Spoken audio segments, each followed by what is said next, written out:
Welcome to Marketing Made Simple TV. My name is Jeff Ogden, the host of the show, and we're thrilled to have you back another week with another great guest sharing great business insights. Robert Murray is quite a gentleman. He's the chairman of the Growth Point Group, a collection of the finest business minds to be found. He's an advisory board member for Element 4. He's an associate professor at the Sauder School of Business. He's an executive advisor and strategic facilitator to many companies, but also he wrote a highly acclaimed book called It's Already Inside. So let's welcome Robert to the show. Thanks, Jeff. Great to be on. Thank you very much for having me. I'm excited to have you and talk about some of the ideas you brought out in your book. So, Okay. but what I'll do is, to kick it off, I'll ask you the same question I ask every guest on the show. And it's simply, who are you and what do you do? Wow, who am I and what do I do? My background is so varied, and that's sort of the reason why that I put the book together, was because of my varied background in business and mostly in leadership. I guess today the best way to describe me, and some customers actually describe this to me when they tell me what they think of the work that I do, and they call me a turnaround mercenary. And I'm the kind of a guy now that I work mostly on my own and go into organizations that are failing, and I take a role in the organization, with some type of an executive role, and chart a direction for them to recover and get back on their feet and thrive. And that's what I do today. And what led me to that is a varied background in sales, marketing, general management, operations, business development, all in executive roles. But I'm a little bit different in that I don't have a significant amount of education behind me. So I got to where I got to, including working in the C-suite of a Fortune 100 company, by focusing on leadership, and I learned an awful lot from the street. I've got lots of gray hair prematurely, unfortunately, and that all come from the battle scars of being in the trenches and learning some of the things that I had to in order to be successful amongst people who are highly educated. And those are the thoughts that I put into the book. Great, thank you for that introduction. Now, one of the things you said you specialize in is turnarounds. So if you go into a company, I mean, Lord knows there's plenty of examples. There's Kodak, there's BlackBerry, there's plenty of them. What are some of the most common things you find when you go into those companies, and what are the keys?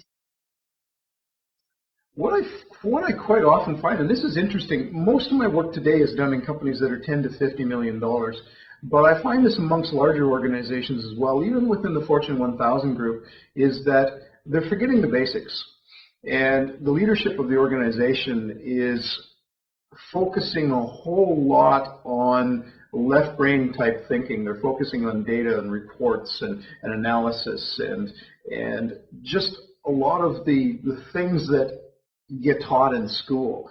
And what is missing is sort of that human structure in the organization and that sort of right brain emotional connection. I like to say that you can plan a business from the left side of your brain, but people make their decisions from the right side. And employees make all their decisions emotionally. Customers make all their decisions emotionally. And quite often in a business that's failing, the leadership has forgotten that side of it. So the employee base, or even the customers for that matter, they don't understand where the company's going, and then they can't link why the company is going there, and they can't link that why to themselves personally, because every human on the planet has got that need, what's in it for me, and the organizations aren't making that link, so they have a disengaged employee base that isn't willing to follow the plans because they don't understand the plans, they don't understand their role in it, and that's what I find is the most common. Interesting, and I'm glad you said the why, because I think for most people too, it's not, as the famous line from Steve Jobs was the guy from Pepsi. He said, "Do you want to sell sugar water the rest of your life, or do you want to change the world?" I mean, there's the perfect why line. So let's talk about your book. Let's talk about, what were the ideas you're trying to bring out in your book? What are the key concepts that you bring out in that? Okay.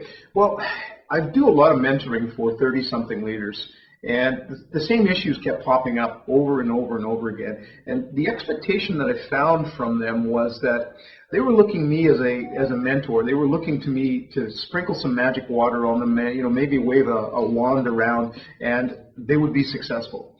What they didn't realize was that they were missing that sort of emotional intelligence that good leaders have. To know when to overreact and know when to underreact, know when to talk and know when to listen. And as a result of that, not knowing that, they were frustrated by the fact that their careers aren't moving far enough, fast enough. So I wrote the book specifically for them, 25 to 40-year-olds. Subsequently, since the book has come out, I've had so many of my CEO friends in different organizations come to me and say, wow, those are so many, those lessons, some of them they didn't know, some of them they said, I forgot those lessons a long time ago, and I'm so glad to be reminded of it. So it's turned out that it's spanning more than just the group that I wrote it for. It's spanning into executive suites, and it's even spanning into people's personal lives. Interesting. Now, one thing I saw is that you have 5 key points from your book. One was have a clear idea where you want to go, focus intently on the destination, deliver something that's truly distinctive, go there with a team of happy people, and take care of your customers. So let's drill down on each one of those. Why is it so important to start figuring out where you want to go first? Well, it's if you don't know where you're going to go, then any destination will do. And I find this amongst entrepreneurs for the most part. Entrepreneurs have got this entrepreneur's disease, as I call it. And I would even class people who are running $100 million organizations. They tend to have this disease as well. Is that they pay attention to shiny objects. Shiny objects are everywhere, and quite often when I go in to do a turnaround, I'll see a leader come in day after day with new ideas. And an organization can't follow that on a regular basis. It's too hard for them to wrap their head around. Organizations that are the ones that get it, I say that they're the 3%, the top 3% of organizations in the world. They get it because they have a direction. The organization knows where they're going to go, and they can wrap their heads around that. So it comes back to vision. If you don't have a vision, then the organization doesn't know where it's going. That's a very good point. I'm reminded of something that happened in college a long time ago where someone once said, we don't know where we're going, but we're making good time. I thought that was a classic line. So one of the things you said is have a clear idea where you want to go, but you also advocate focus intently on that destination. Why is Well, it comes back to the shiny objects once again, is that you could say, Jeff, for example, that you want to take Marketing Made Simple TV to become a household, syndicated, or even a network show. And that's your vision. And then you have a path for how you want to get it there. Then what's going to happen is you're going to come across all sorts of opportunities. You're going to run into people who say, well, have you ever thought of this? Or you might be laying awake one night at 3 in the morning, or you're standing in the shower, and then some other idea pops into your head. If you take that back to your organization, that they're going to get completely confused, and you're going to have half of your team trying to figure out how to talk you out of it, and you're going to have the other half of your team trying to figure out how to execute it. And as a result of that, then you have opposing forces in the organization, and the result, nobody goes anywhere, and the organization doesn't move forward. The focus part is extremely critical. That's interesting, and thank you for using the example of the show because you're right. It's about being focused, and for us, the show it's all about syndication and getting great guests and producing a quality show. But your next point is something which I think is quite interesting, and I also appreciate your shiny object thing. I think it can really jerk you around if it's social media or I've got this idea or that idea.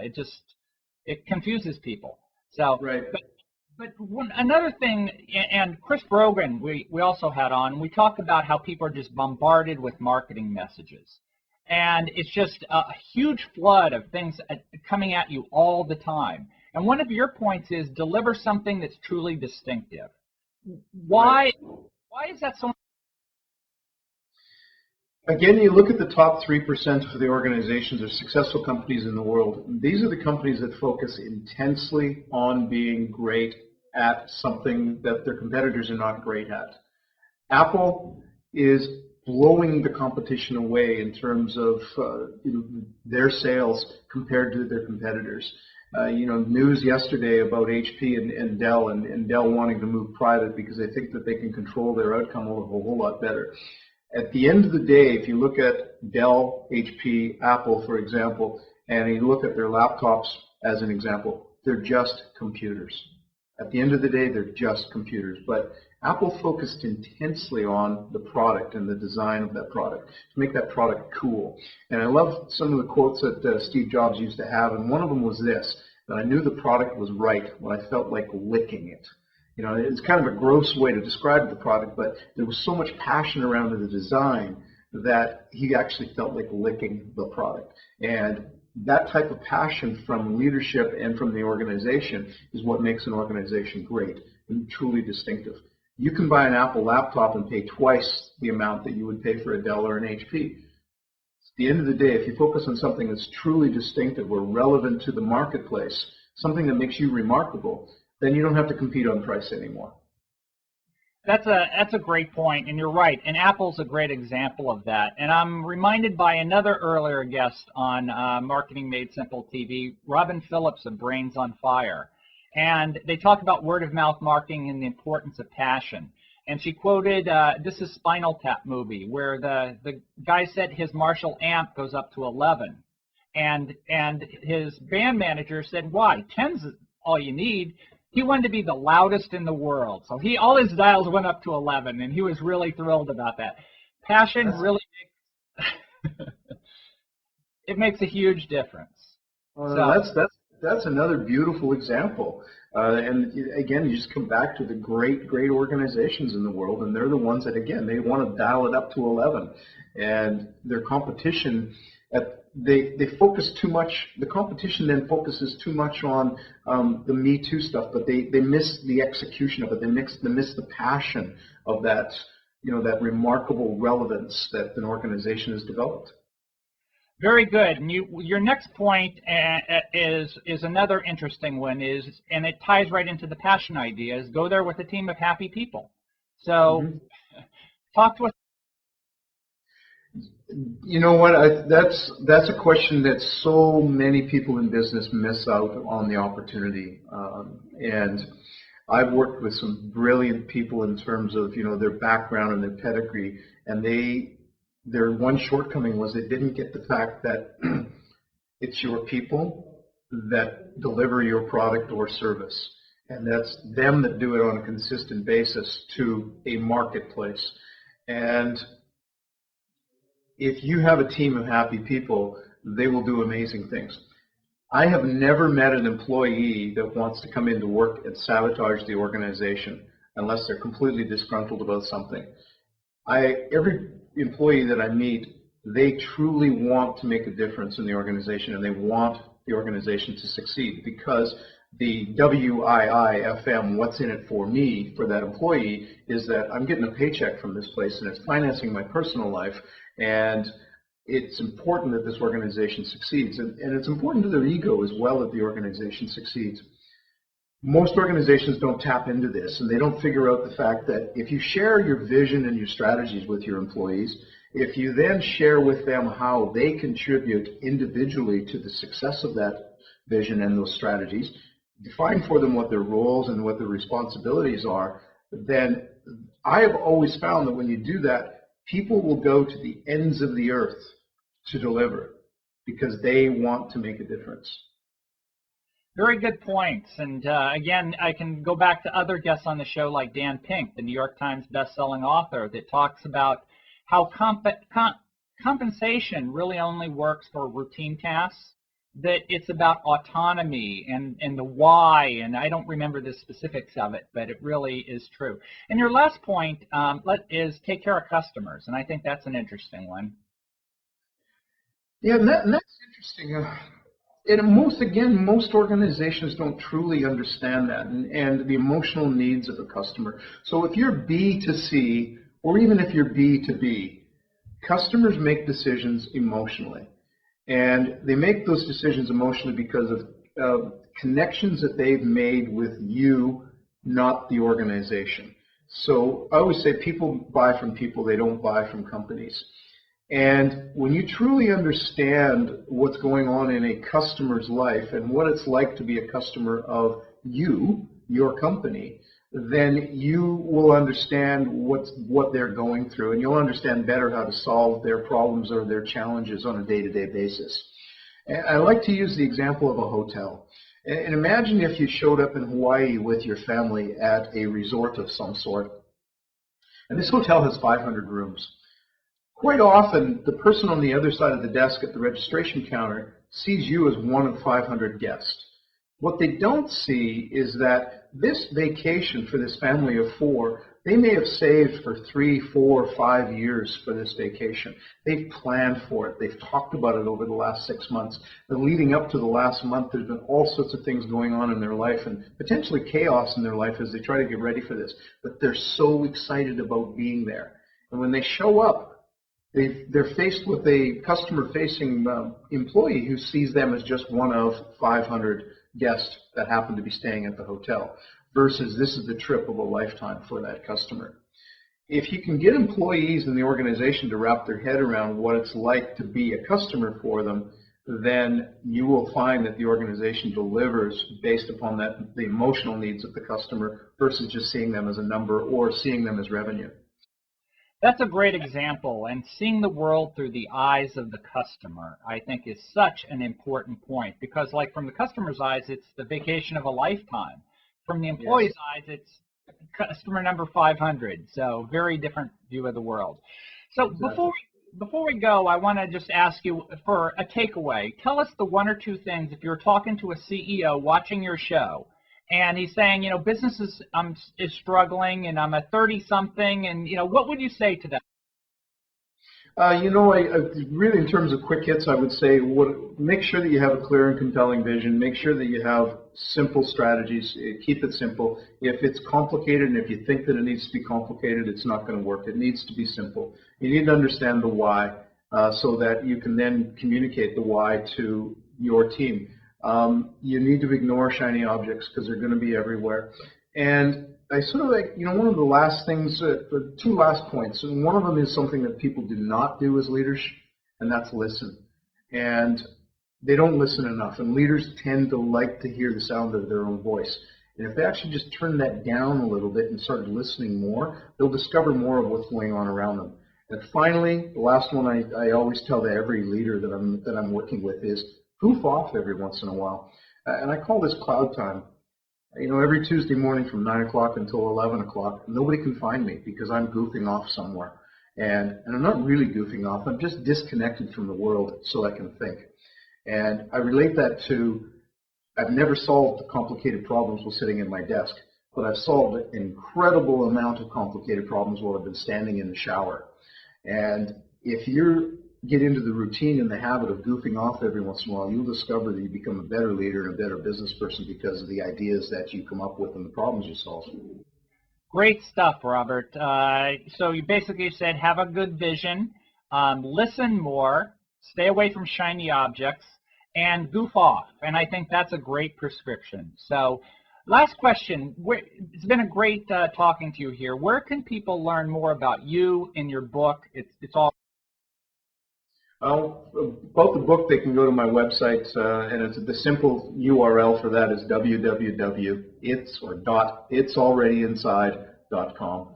And they can learn more about me by going to my website, which is www.robert-murray.com. I want to thank Robert Murray for being a great guest on the show. As you know, at the top here, we have a button where you can click to go to download the first chapter of his book. So you don't even have to type in the URL. Just click the button and you can download it. Before we go, I want to thank all our sponsors. Avatage, a great content marketing company in the Boston area. Video content especially, they're good at. digitalethos.org, educational site. A lot of great content there. Go to digitalethos.org. Communication Strategy Group, brand telling, PR, and the world's largest revenue marketing company, Eloqua. And of course, we want to thank the great provider of this wonderful platform we use for our TV on the web show, Marketing Made Simple TV. Marketing Made Simple TV premieres every Thursday at noon Eastern at www.marketingmadesimpletv and many, many syndication sites. So till next week, we'll see you next time on Marketing Made Simple TV.